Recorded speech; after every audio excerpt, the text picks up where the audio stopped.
Daily stock market update on the 11th of March, just after US market opens. Well, yesterday, as we all know, there was that huge, lovely rally on the 10th. That hasn't seen its way through. The DAX was down 1.27%, which is relatively large. To put it into context, the FTSE was only down 0.5%, or is now at the time of speaking to you. What's happening with the US markets and US Open? Well, it seems to be fairly well settled, although, as I said, I already expect a drop at some point. Well, in the near term, 5%. Over the course of this year, 14%. That's not to say the year won't be positive. Oracle is up 12%. Well, for once, after it blew out its earnings and revenues expectations, it actually went up. The market normally, when it looks at those things recently with tech companies in particular, has said, well, that's all fine, but we're still not going to give you any brownie points. It has in the case of Oracle. Oracle tends to be historically more volatile than a lot of the other traditional tech stocks like Meta, Microsoft, Apple, Amazon, Alphabet, although Meta is quite volatile, and Nvidia. So you do have more of an issue with an Oracle in terms of, is it a straightforward buy? Because if you don't like the volatility, then it really isn't. So let's start off with global markets, then we'll turn to US and then specific stocks to mention. Global stocks, as I mentioned, are slightly lower today, and it's still all the Middle East caution. We're just not sure. Is it the end of the war? Are we at the beginning of the end of the beginning? Which way is it? And obviously, oil supply is what the market's concerned about, even if that oil supply and the chokehold doesn't impact global growth that much, because the data from the IMF, the World Bank, initial figures suggest, and from private banks such as Goldman Sachs suggest, actually it wouldn't make that much of a difference, because whilst oil is, of course, essential to, say, the Chinese, they've still been getting it from the Iranians. And certainly any oil flowing out of the Gulf to places like China, the Americans aren't going to stop that, obviously. Similarly, the Americans aren't reliant on Iranian oil. So two of the world's largest economies are not impacted. Then if you go to the third one down, you look at India, they're going to get it cheaply from the Russians because the Americans have asked them to get it from the Russians. So there's more of a perception issue than a reality. Again, that is not to say that the stock market is just going to go simply up and up and up. As I say, in the near term, and by near term, I expect within the next month, a 5% drop on the S&P 500. Why? Well, there's still quite a bit of momentum to the downside. Time to take a bit of a breather, take some profits, recalculate. Not for me, but for the markets. And I've got to go in the direction of what it's doing. Also, when the markets were similarly overbought in 2022, like this, and COVID and the last bit of 2018, they did a similar initial 5% drop as well. So Dow roughly flat, S&P roughly flat, NASDAQ roughly flat. Big tech is now coming back to the market narrative and, to some extent, interest rates. Now, with all this global uncertainty, you're not certainly going to get the central banks looking to raise interest rates. That means it's good for the stock market that they're not going to raise interest rates and they're not going to suck more money out of the economic system. So, as I said, that's very good.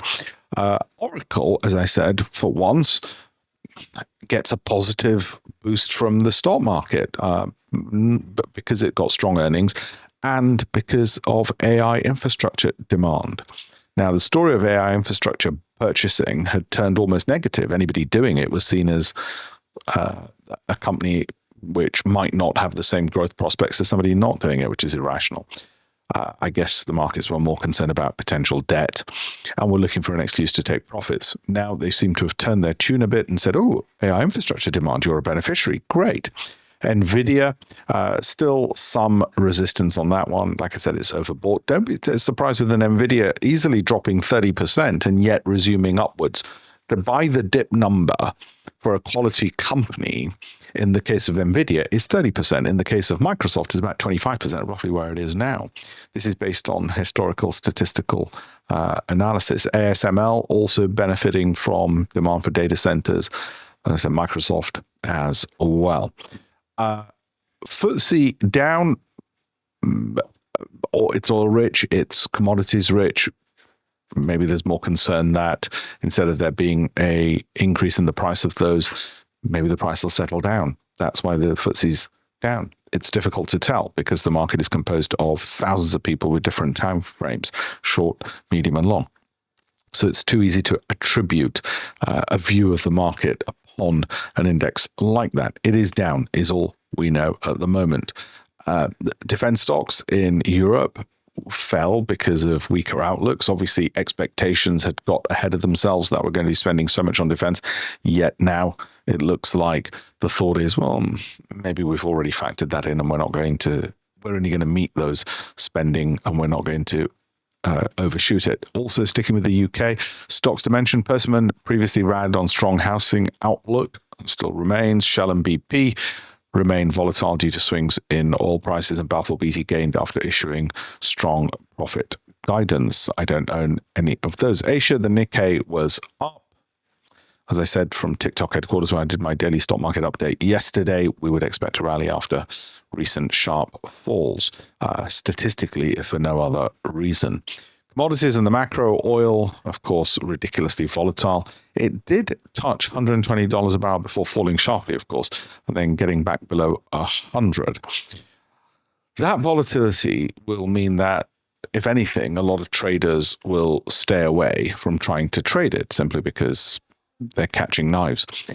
And that can be a good thing to settle the market down somewhat as well. Gold is holding firm. Most of the people I've spoken to suggest gold to the upside. There's not much point taking the downside contrarian view on it at the moment because the majority tend to be right about 80% of the time. So, caution, yes. Geopolitics rather than macroeconomics, yes. AI infrastructure, definitely the growth story resuming again where it should. Profitability coming to the fore again. In other words, the Middle East might hopefully just become background noise.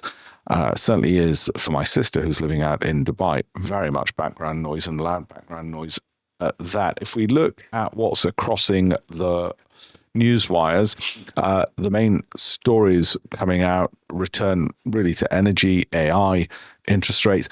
It almost feels normal. Can Iran impact hyperscalers' massive AI build-out? Can the Iran war? Well, of course, to some extent, but not sufficiently for us to worry or panic about. I think really the big story buried deep down is Iran sends millions of oil barrels to China through Straits of Hormuz, even as war chokes waterway. Another thing that Americans cannot do is bomb an oil tanker for obvious reasons. Even they wouldn't set the world on fire literally to that extent. We've got another story, China to invest in India after about 6 years of friction. Fine. The German company you're thinking of in terms of defense, which has been the Nvidia of defense, is Rheinmetall. And again, it should benefit from the Iranian conflict. It is listed in euros as a European company only. Micron is up 4.5%, Valero Energy 4.8%. So you've still got something to play for on the energy companies.